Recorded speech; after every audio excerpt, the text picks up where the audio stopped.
Today I'm going to be showing you the diesel heater we installed on our Scout Olympic truck camper. We have a 2020 Olympic, so that was the first year of the Scout campers. And back then your only option for a heater from the factory was this Newport by Dickinson propane heater. It works well. It's plumbed into the propane in the camper and it's powered by two 5-pound tanks on the side compartment. We like the heater a lot because it's very pretty to look at and it's nice to just hang out by.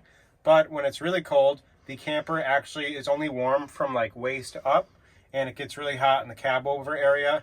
And our dog Coco likes to sleep down here. So from here down, when it's like 30 degrees or below out, this whole area is still cold, and that was the main reason why we wanted to install the diesel heater as well. The diesel heater we went with is one I got on Amazon. I bought it in September and it was $110, and it's just a no-name brand one. I think it's called Super Fast Racing is the brand.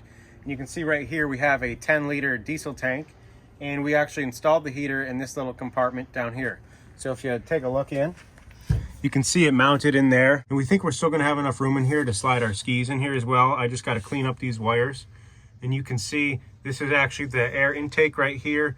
And that is actually the hot air tube that plumbs the hot air into the camper. You can see it fits in here pretty well. And this is the 2 kilowatt version. If you got a 5 kilowatt or an 8 kilowatt, the casing is a lot bigger. That's why we went with this size. We did cut a hole to add a vent into the door of this little compartment. It's just a little vent I got from Amazon. This just allows the diesel heater to suck in more air and get more airflow in here. If you order a new Scout with a heater, you'll get a diesel heater from the factory that's mounted in a Zargis box that looks like this. This is a Swiss Link aluminum case, and we considered mounting our diesel heater setup in here, but we wanted to keep this empty to use as like boot storage or helmet storage, which is why we decided to mount it where we did and not right here. You really can't see much of the diesel heater from here, but you can see our exhaust tube, and we do think we're going to have to rework this setup because this is not the best setup. I wouldn't recommend copying this. You're not supposed to have your exhaust routed upward from your heater. It's supposed to go downward because soot could build up down there, and it's just not going to have the proper ventilation as if it was pointed downwards. In order to make the install a little cleaner, I bought a turret plate. That's just a stainless steel plate that I got on Amazon, and that just made it so we had to drill one hole through the camper to mount the heater itself, along with the intake and exhaust tubes. And I also got this little waterproof box from Harbor Freight, and that just houses our diesel pump and fuel filter. And there is kind of a noise when this thing is running, but it's really not that bad from inside. At the same time we installed the diesel heater, we actually installed the new battery system, and now I'll show you what that is and where our heater output actually comes out. So if you look down here on the lower floor of the Olympic, we have one heating output, and you can spin this around to point where the air goes, and it works really well because you can point it in all directions. And this was another thing I found on Amazon, and I think that vent cover was like $10. Right here is the little screen for the diesel heater, and I just turned it on because I want you to hear how loud it gets. It's really not bad, but the pump does click, but you'll know that if you've ever used any other diesel heater before. And this is our battery monitor. We're gonna make a little box with some USB plugs that is permanently mounted up here, but we didn't get there yet. And we actually moved our battery setup into these compartments from the factory. You'll know if you already own a Scout camper that they give you the Goal Zero, and that lives in here. But we wanted this as storage and not to be the battery compartment anymore, just because it's a lot easier to access than under the table over here. So we went with a 300 amp hour heated lithium iron phosphate battery from the Sun Fun Kits company. I think they're based out of Louisiana. It also has built-in Bluetooth, so we can check the battery status from an app on our phone. And it's about 55 pounds. I did have to cut this little opening a little bit to actually fit the battery in here, but you can't really tell once I close this door that we made for it. Then over here in this cubby, you can see our array of 12-volt plugs that we've made, as well as our Blue Sea fuse box, just a main shutoff switch.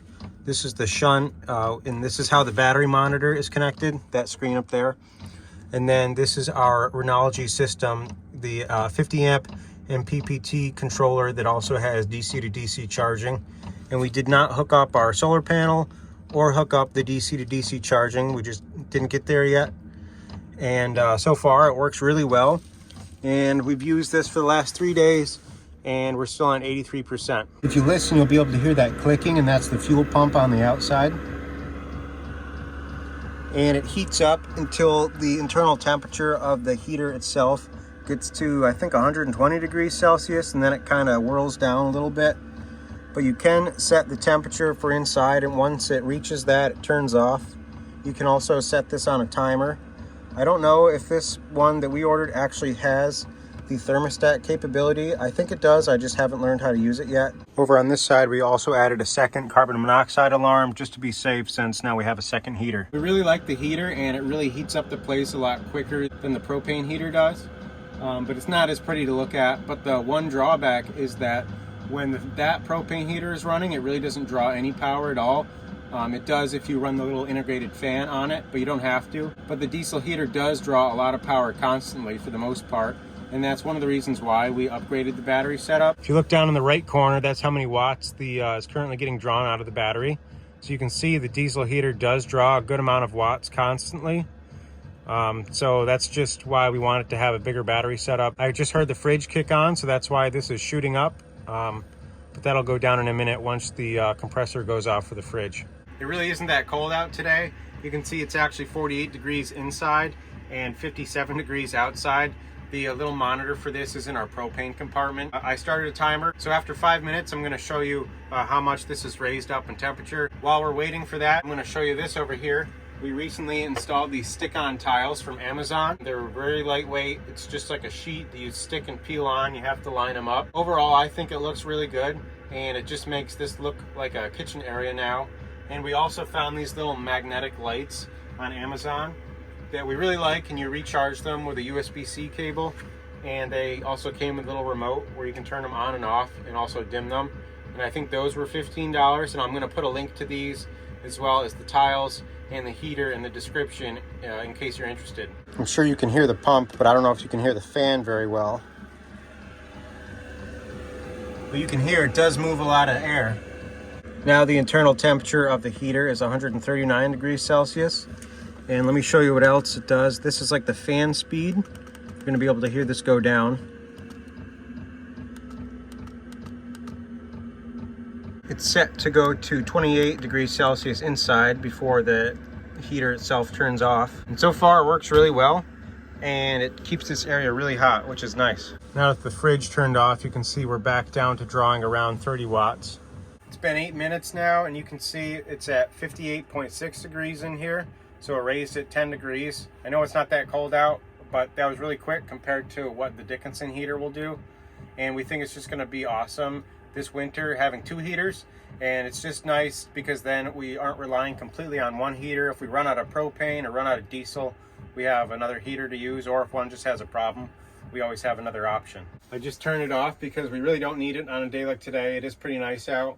But if you own a Scout camper with the Dickinson, I would really recommend adding one of these. I wouldn't do the exhaust the same way we did, just because I think where you might run into problems down the road after we use this a lot more. But they're definitely worth your while adding one. It really heats it up a lot more. And if you're thinking about getting a Scout camper, definitely order it with the diesel heater from the factory, just because it's really nice, and then you don't have to do any install. But it is very expensive if you get it. I think from the factory, it's like a $2,500 or $2,600 or $2,700 option. And I think in total, we've probably spent $170 on this, between the heater itself, tax, and then that other little turret plate and the little box that I had to buy. One other thing I want to show you before we end the video is that we installed a spotlight on the back of the camper, and we actually put our little switch right here, and the light is out here. Let me show you. I think it's a 16-inch light, and I got it from Super Bright LEDs, and it's drilled into the camper, and the wiring goes behind this wood plank where these signs are, so all the wiring is hidden. And it's super bright, and it's really nice for camping at night because it kind of lights up the whole area behind where we are. That's basically it for our quick look at our diesel heater. Once the electrical system is done, I'm going to make a separate video for that. And I think with this 10-liter tank, we're going to get like 3 to 4 days of running the heater on low before we have to fill up. But we'll have to see once we get more into the heart of winter. And as always, thanks for watching.